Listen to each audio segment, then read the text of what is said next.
بسم اللہ الرحمن الرحیم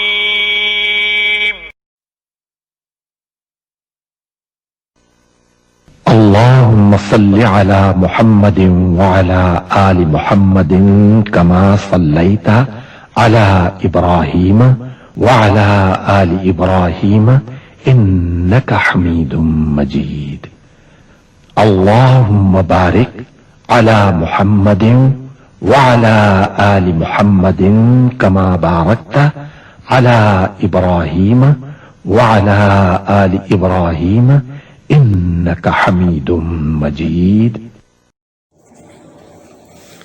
حدیث نمبر 20۔ سب سے پہلے اس کا ترجمہ کرتے ہیں۔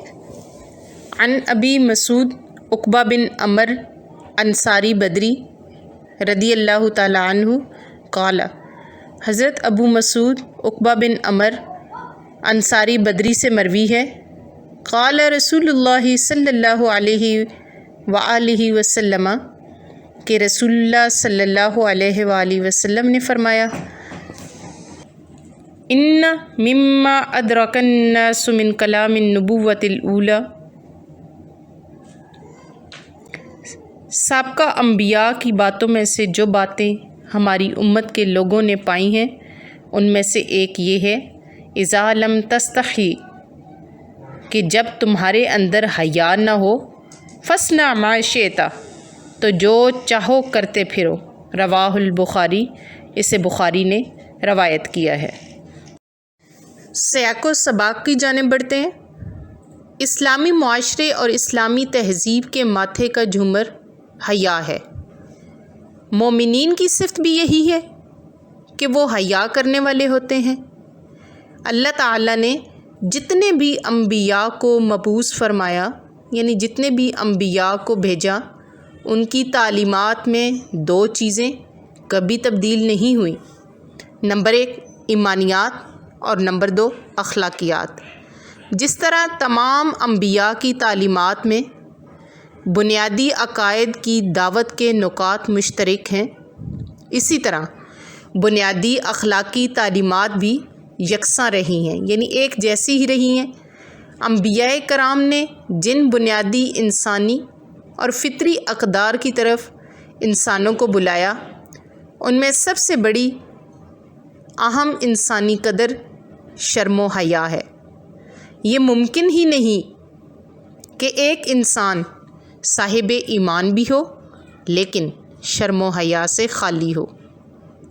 زیر نظر حدیث میں رسول اللہ صلی اللہ علیہ وآلہ وسلم نے ارشاد فرمایا کہ شرم و حیا انسانی فطرت کا بنیادی جوہر اور وصف ہے۔ اگر انسان اس جوہر کو ہی ضائع کر بیٹھا تو گویا اس نے اپنی فطرت کو ہی مسخ کر لیا، یعنی اپنی فطرت کو اس نے مٹا لیا، یا جس پر اللہ نے اس کو پیدا کیا تھا اب اس سے کسی بھی عمل بد کا ظہور عین ممکن ہے۔ حیا کیا ہے؟ حیا کا لفظ وسیع مفہوم کا حامل ہے۔ اس میں شرم و جھجک کا معنی بھی پایا جاتا ہے اور کسی کی دید و لحاظ کا بھی۔ حیا میں اپنی کوتاہیوں پر شرمندگی کا مفہوم بھی داخل ہے۔ انسان کی فطرت میں اللہ تعالیٰ نے بدی اور برائی سے جو کراہت، ناپسندیدگی اور حجاب یعنی کہ پردہ رکھا ہے، اس جذبہ صادق کو دین کی اصطلاح میں حیا کہا جاتا ہے۔ حیا کا یہ جوہر ہر انسان کی فطرت میں فاطر کائنات کی طرف سے ودیعت شدہ ہے۔ اللہ تعالیٰ قرآن پاک میں فرماتے ہیں فَأَلْهَمَهَا فُجُورَهَا وَتَقْوَاهَا، پھر اس نفس کو اس کی بدکاری اور اس سے بچنے کی سمجھ دی۔ بلکہ ابو القاسم جنید رحمۃ اللہ علیہ نے تو حیا کی تعریف ان الفاظ میں کی ہے، حیا اس حالت کو کہتے ہیں کہ جو اللہ تعالیٰ کے اپنے اوپر انعامات دیکھیں اور پھر اپنی کوتاہیوں پر نظر کرنے سے دل میں پیدا ہوتی ہے۔ عموماً علماء کرام نے حیا کی تعریف ان الفاظ میں کی ہے: حیا ایسی خصلت کا نام ہے کہ جو آدمی کو بری چیز کے ترک کرنے پر آمادہ کر دے اور صاحب حق کے حق میں کوتاہی کرنے میں رکاوٹ بنے۔ حیا اور ایمان۔ حیا مسلمان کی صفت ہے، وہ با حیا ہوتا ہے، عفت اس کا زیور ہے۔ حیا ایمان کا جزو ہے اور ایمان مسلمان کا عقیدہ اور اس کی زندگی کی درستی ہے۔ حضور صلی اللہ علیہ وآلہ وسلم نے فرمایا، حیا اور ایمان دو ساتھی ہیں، جب ایک اٹھ جاتا ہے تو دوسرا بھی اٹھا لیا جاتا ہے۔ حیا ایمان کا جزو ہے۔ اس میں بنیادی بات یہ ہے کہ دونوں خیر کے بھائی ہیں اور شر سے یعنی برائی سے انسان کو دور کرتے ہیں۔ ایمان اطاعت کے کام کرنے اور گناہ کے چھوڑنے پر آمادہ کرتا ہے، اور حیا منعم کا معنی ہوتا ہے کہ انعام کرنے والے، منعم کے انعامات کا شکریہ ادا کرنے میں کمی اور صاحب حق کے حق کی ادائیگی میں کوتاہی کرنے سے روکتا ہے۔ با حیا انسان گندے کام نہیں کرتا اور برے الفاظ نہیں بولتا، اس لیے کہ وہ مذمت اور ملامت سے ڈرتا ہے۔ اسی بنیاد پر حیا خیر ہی خیر ہے۔ رسول اکرم صلی اللہ علیہ وآلہ وسلم کا ارشاد ہے، حیا خیر ہی لاتا ہے۔ الحیاء شعبۃ من الایمان۔ حیا ایمان کی ایک شاخ ہے۔ انبیاء علیہم السلام کی تعلیمات کا بنیادی عنصر حیا رہا ہے۔ نبی اکرم صلی اللہ علیہ وآلہ وسلم نے اس حدیث میں وضاحت فرمائی ہے کہ توحید اور رسالت اور آخرت کے علاوہ ایک ایسی چیز بھی ہے جس کے متعلق تمام انبیاء کا ایک ہی نقطۂ نظر تھا، جس سے یہ بات واضح ہوتی ہے کہ حیا کو ایک غیر معمولی حیثیت حاصل ہے۔ ایمان کی شاخ ہے۔ انسانی اخلاقیات میں حیا کی اہمیت کا اندازہ اس بات سے لگایا جا سکتا ہے کہ رسول کریم صلی اللہ علیہ وآلہ وسلم نے ایمان کی کم و بیش 70 شاخیں بیان فرمائی ہیں۔ آپ صلی اللہ علیہ وآلہ وسلم کا ارشاد ہے، افضل شاخ لا الہ الا اللہ اور کم تر راستے سے تکلیف دہ چیز ہٹانا، اور حیا بھی ایمان کا حصہ ہے۔ حدیث طیبہ ہے، الحیاء شعبۃ من الایمان۔ حیا ایمان کی ایک شاخ ہے۔ حیا اخلاقیات کی بنیاد ہے۔ انسان اور اللہ تعالیٰ کی دیگر مخلوقات میں بنیادی فرق اخلاقیات کا ہے۔ حیا اخلاقیات میں ایک نفسیاتی جذبہ ہے جو اخلاقیات کی بنیاد ہے۔ اسی جذبے کے تحت انسان اپنی نگاہیں جھکائے گا، سچ بولے گا، پردہ کرے گا، پاکیزگی اختیار کرے گا۔ حیا کی وجہ سے ہی معاشرے میں اعلیٰ اخلاقی قدریں جنم لیں گی۔ اللہ تعالیٰ نے ان سے اقتدار کسی دوسری قوم کو منتقل محض اس لیے کیا کہ ان میں اخلاقیات کا خاتمہ ہو چکا تھا۔ جوہر انسانیت یعنی کہ انسانیت کی خوبی، انسانیت کا کمال، انسانیت کا ہنر۔ حیا جوہر انسانیت اور نفس انسانی کی اصلاح و تربیت میں مؤثر کردار ادا کرتی ہے۔ رسول اللہ صلی اللہ علیہ وآلہ وسلم نے خصوصی طور پر اس کے بارے میں فرمایا، الحیاء لا یأتی الا بخیر۔ حیا ہر لحاظ سے خیر لاتی ہے۔ اس صفت کی حفاظت اور اس کے پرچار میں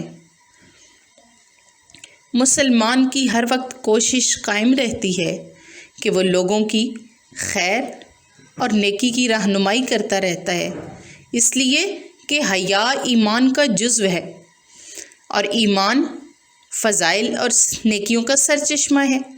رسول اکرم صلی اللہ علیہ وآلہ وسلم نے مسلمانوں کو حیا کی بقا کی تلقین فرمائی اور اسے ضائع کرنے سے منع فرمایا، خواہ اسے اپنے بعض حقوق سے محروم ہی کیوں نہ ہونا پڑے، کیونکہ بعض حقوق سے دستبردار ہو جانا بے حیا بننے سے کہیں بہتر ہے، اس لیے کہ حیا ایمان کا جز، انسانی اقدار کی نشانی اور نیکیوں کا سرچشمہ ہے اور نیکی کی طرف لے جاتا ہے۔ حضور اکرم صلی اللہ علیہ وآلہ وسلم نے فرمایا، جب تو شرم نہیں کرتا تو جو تیرا جی چاہے کرتا رہے۔ حضور اکرم صلی اللہ علیہ وآلہ وسلم نے فرمایا، حیا ایمان کا جزو ہے، جس میں حیا نہیں اس کا ایمان نہیں۔ اس سے معلوم ہوا کہ حیا دار مومن ہے اور بے حیا مومن نہیں۔ اس کا مطلب یہی ہے کہ برائیوں سے اپنے آپ کو بچایا جائے اور زبان، آنکھ، پیٹ اور شرمگاہ کی نگرانی کی جائے، یعنی بری نگاہ سے کسی کو نہ دیکھا جائے، زبان سے کسی کی برائی نہ کی جائے، ہر قسم کی برائی اور بدکاری سے بچا جائے۔ حیا اور حضرت عثمان رضی اللہ تعالی عنہ، حضور اکرم صلی اللہ علیہ وآلہ وسلم نے حضرت عثمان غنی رضی اللہ تعالی عنہ کے حوالے سے ارشاد فرمایا، کیا میں اس شخص سے حیا نہ کروں جس سے فرشتے بھی حیا کرتے ہیں؟ حضرت عثمان غنی رضی اللہ تعالی عنہ کا مقام کیا ہی بلند و بالا اور عظمت والا ہے کہ فرشتے بھی آپ سے حیا کرتے ہیں، یہاں تک کہ سید الانبیاء حضور اکرم صلی اللہ علیہ وآلہ وسلم بھی آپ سے حیا فرماتے۔ ارشاد ربانی ہے، بھلا جو شخص عبادت میں بسر کرتا ہے رات کی گھڑیاں، کبھی سجدہ کرتے ہوئے، کبھی کھڑے ہوئے، ڈرتا ہے آخرت سے اور امید رکھتا ہے اپنے رب کی رحمت کی، بقول حضرت ابن عمر۔ یہ آیت حضرت عثمان ذوالنورین حضرت عثمان غنی رضی اللہ تعالیٰ عنہ کا لقب ہے۔ حضور صلی اللہ علیہ وآلہ وسلم کی دو صاحبزادیاں آپ کے عقد میں آئیں، اس وجہ سے آپ کو دو نوروں والا یعنی ذوالنورین کہا جاتا ہے، کے حق میں نازل ہوئی۔ آپ نماز تہجد کے بہت پابند تھے۔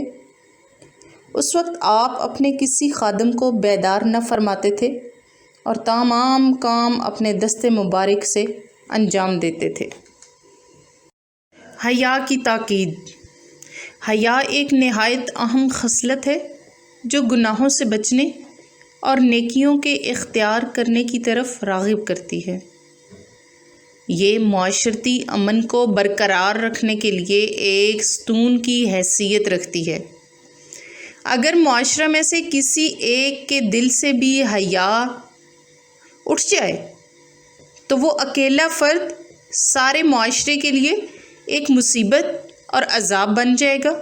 اسلام میں حیا کی بہت زیادہ تلقین کی گئی ہے۔ حضور اکرم صلی اللہ علیہ وآلہ وسلم خود حیا کے پیکر تھے۔ صحابہ کرام رضی اللہ تعالی عنہم کہتے ہیں کہ آپ ایک پردہ نشین کنواری لڑکی سے بھی زیادہ باحیا تھے۔ آپ نے بار بار مختلف پیراؤں میں حیا کی تاکید فرمائی ہے۔ حیا ایمان کا حصہ ہے۔ حیا صرف خیر ہی خیر لاتی ہے۔ حیا ساری کی ساری خیر ہے۔ حیا ایمان میں اور ایمان جنت میں ہے اور بے حیائی بدی میں سے ہے اور بدی آگ میں ہے۔ رسول اکرم صلی اللہ علیہ وآلہ وسلم کا ارشاد گرامی ہے، جب اللہ تعالیٰ کسی بندہ کو برباد کرنا چاہتا ہے تو اس سے شرم و حیا نکل جاتی ہے، خدا کا غصہ اس پر مسلط ہو جاتا ہے اور وہ خدا تعالیٰ کے نزدیک بہت ہی معیوب اور کبیح یعنی برا سمجھا جاتا ہے۔ بہرحال حیا اور شرم ایک اعلیٰ درجہ کی صفت ہے جس سے ہر انسان کو متصف ہونا از حد ضروری ہے۔ اللہ کریم سے دعا ہے کہ وہ ہمیں با حیا بنائے، اپنی رضا پر پورا اترنے کی توفیق عطا فرمائے، آمین ثم آمین۔ عزیز طالبات، آج کا ہمارا سبق اپنے اختتام کو پہنچا۔ اللہ کریم سے دعا ہے کہ جو کچھ ہم نے پڑھا اس پر عمل کرنے کی توفیق عطا فرمائے۔ اللہم اہدنا الصراط المستقیم۔ اللہ